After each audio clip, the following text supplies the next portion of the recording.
Magandang gabi, pambungad sa ating newscast. Naghain ng kasong administratibo si Social Welfare Secretary Rex Gatchalian laban sa 14 na barangay officials sa Iloilo dahil sa reklamo ng korupsyon sa pamamahagi ng ayuda. Sa report ng mga biktima, halos wala nang natitira sa ayuda dahil sa mga iligal na kaltas ng mga barangay official. Ang balitang A to Z ni Kim Salinas.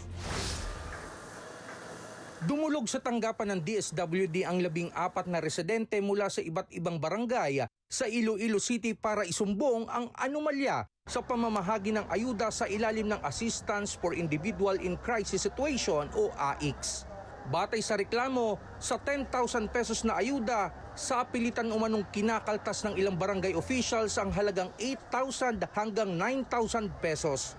Ang natitira na lang sa kanila halos 2,000 or 1,000. Nakakalungkot isipin kasi sabi nga ng ating Pangulo na ang tulong ng DSWD dapat diretso sa bulsa ng mga nangangailangan. Wala dapat nakikialam dyan. Pero na-revictimize yung mga victim. Ayon kay Gatchalian, banta umano ng naturang barangay officials, tatanggalin ang mga pangalan sa listahan ng mga benepisyaryo kung hindi papayag sa kaltas. Kabilang sa mga benepisyaryong na biktima ay yung mga nangangailangan ng medical at burial assistance.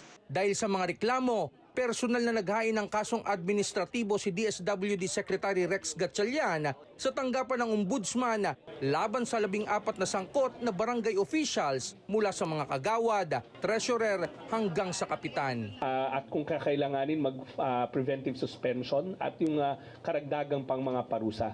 Simultaneous to this, we are also building up the case already for criminal cases to be filed kasi ngayon administrative muna. This is something that we will take very seriously, no?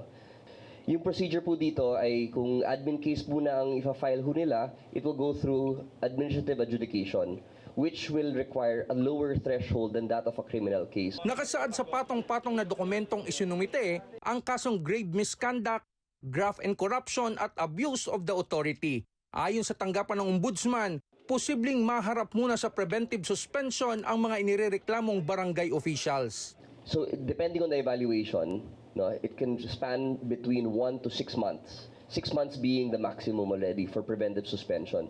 Note that preventive suspension is not a penalty that is meted out for the behavior, but preventive suspension is just a remedy para hindi po makigulo or hindi siya makakapag-interfere sa aming investigation.